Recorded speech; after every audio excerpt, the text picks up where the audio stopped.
Hello lovely people, so I am back for another week's worth of writer chat, and this week I want to talk about the craft of writing. Now, I don't want to talk about show don't tell, where to start my novel, avoid backstory info dumping, steer away from cliches. Those aren't the things I want to talk about today. Although I do intend to talk about them in the future in other videos. But before I get to those other videos and all those other random thoughts that keep you up at night, I want to talk about our style, our writing style, because it's so much more important than worrying about the actual act of writing the novel. It's so much more important than worrying about plot, than worrying about where to start, than worrying about good dialogue. Before all of those things, we need to fine-tune our style, our voice. So, since Christmas, I have pretty much been trapped under a tidal wave of editing. Once I knew all my books were coming back to me from my publisher because they were closing, I finally knew that I had the chance to deal with all those little niggles that you realise after it's gone to print. Because let me tell you, there's no helping that. The books are perfect, and then they go to print, and you know that they're just rubbish. And that's just the very nature of the beast. So I've had my non-fiction, Building an Author Platform, to edit, my 2 fiction novels, which then followed a massive edit of my current work in progress, because my current work in progress just happens to be book 3, which is the 3rd book in the series of the 2 books that have already been released. And it was just all editing all the time. And I think to say that I was weeping into my wine by the end of each week would just be a massive understatement. And the thing is, I enjoy all the different processes of writing. I enjoy the first draft, the rewrites, the edits, the research. I enjoy all of it. But doing one aspect over and over and over again, I am just not equipped to deal. I need the break that each new process gives me. Now, despite the fact that I'm being a bit overly dramatic about it, I did get something unexpected out of the constant editorial. Now, as a writer, I know, or I hope at any rate, that the more I write, the better I should get. Or, that's the dream, right? The more you do something, hopefully you get better at it. But after weeks of living in the edit, just drowning under it, I did something I never expected to do. Now this box is, slightly sun damaged and all the rest of it. This isn't a box of old writing. Now, I also have, obviously, documents folders on my PCs and on my hard drive full of old writing, but this one, I'll show you, is full of old random stories and, oh gosh, so much junk. So much of it. This is, this is where the Marley brothers live. This is where my shame comes to die. And that box has got a story in it. And the long and the short of it is, my little voice has been whispering to me over the last few weeks that I wrote a story, years ago, and it was under 3,000 words. I'm fairly sure in my mind it was only a sort of 2,500, something like that.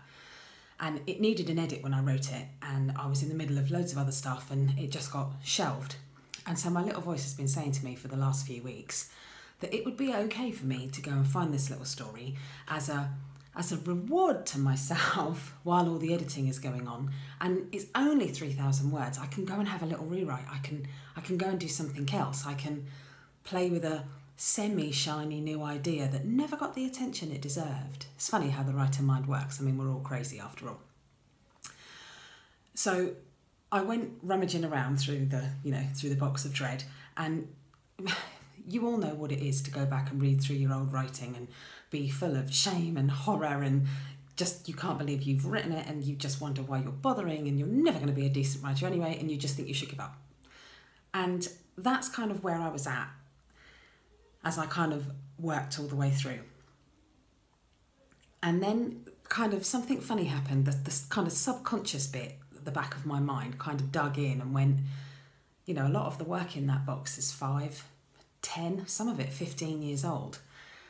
And it occurred to me that, yes, my writing has got better, which is something to say because I'm not very good at kind of self-praise. And I think that it is something that writers suffer with, you know, as another one of those crazy things of our personality.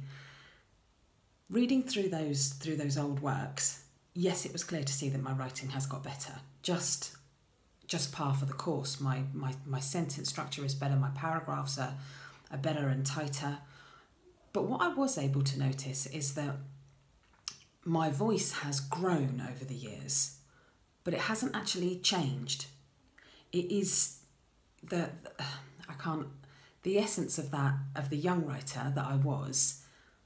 The foundation of her is still there. And it got me to thinking about how important voice is when we write.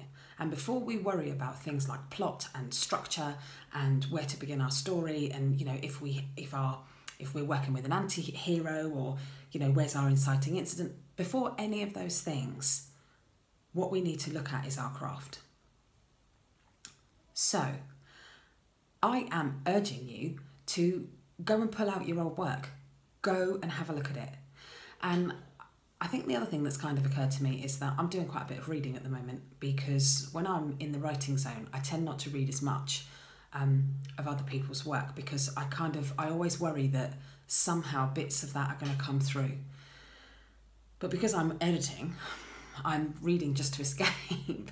And I think I've had a couple of books just lately, and they have, I don't want to be mean, but it is what it is. They have just been stuffed with words, and it's almost like they've not even written for market. The authors have written for bulk, and the novels could be cut by anywhere from 10 to 25,000 words that just don't need to be there. And as a writer who reads books, it's really hard to read with a reader head on and not with a writer head on. Virtually impossible. But a lot of the last 2 books, as I was working my way through them, I kind of mentally had my red pen in my mind, and I was like slash, slash, slash, slash.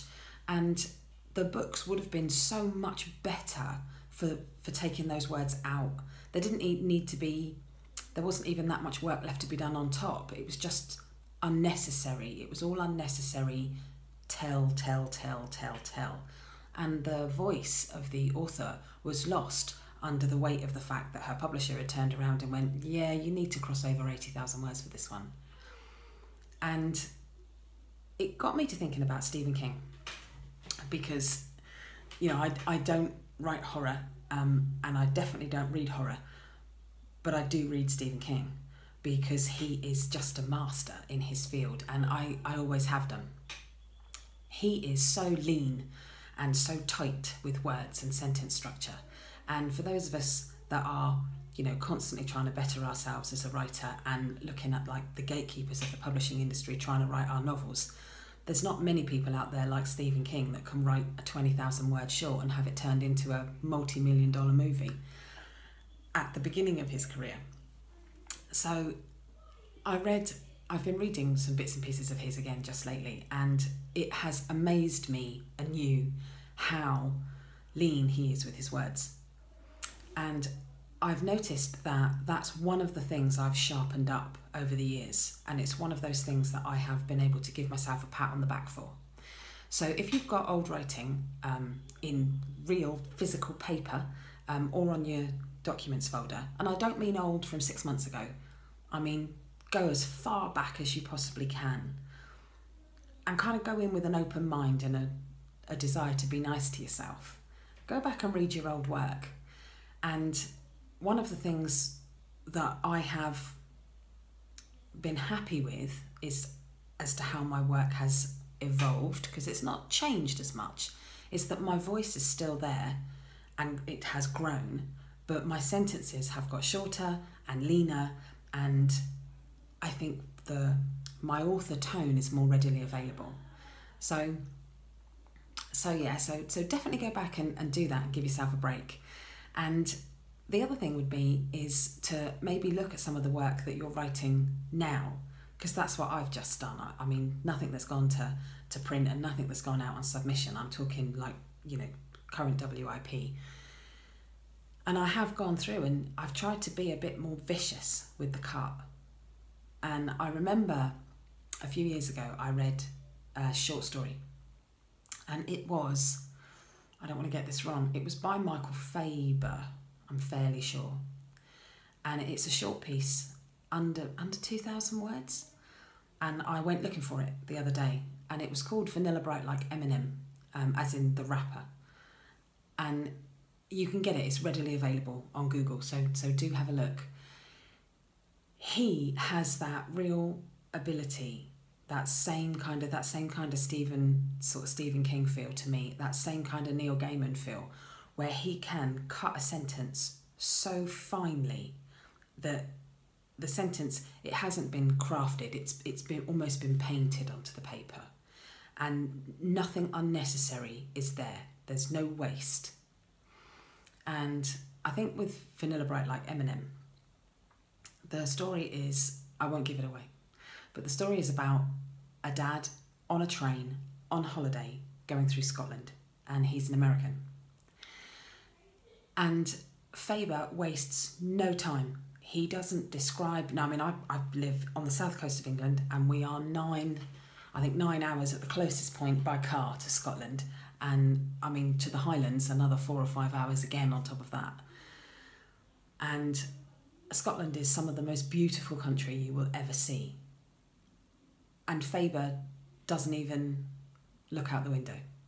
In that 2,000 words, you know you're on a train, you know you're in Scotland, you know that they're American on holiday, they've got suitcases, and there's something about, he says somewhere in the story about the suitcases not fitting in the overhead because they were too big, because the train is too small. And I've been on Scottish trains on holiday travelling with luggage, and it kind of, I don't know, set off something that was familiar to me. But that's it, that's all you got. You got no highlands, no green hills, no mist, no heather, and it didn't need it. And it was a lot of kind of Radiohead. The short fiction was a lot of Radiohead, which again they tell you not to do. It's like he broke 50% of the rules in the book, and you are left with a story that doesn't leave me. I think I was trying to remember when and why I read it, and I got back as far as 2010 and knew that I knew it was around about then. So it's been about 8 years, and it's something to have someone else's story roll around your mind at odd points. So if you get 5 minutes, go and search for Michael Faber's Vanilla Bright Like Eminem. It's really rather marvellous. And if you also get a minute, definitely go back through your old writing and look at how you've changed and look at how you can still change. Because before you start to worry about plot and structure before you start to worry about plot and structure, you actually have to find your voice first. And I mean, I don't know how many hundreds of thousands of words I've got in boxes and in documents folders, but those are the foundations of my craft. So this is my waffle for this week. Keep your writing tight, I suppose, is the thought. And I'm going to be coming back sort of here and there and doing a few more craft videos. So on the craft of writing, obviously, because I'm not very good with arty things. I'm a bit messy. But I shall see you all next week, and I hope everyone had a nice Easter or whatever holiday you celebrate. I'll see you all later, YouTubing writers.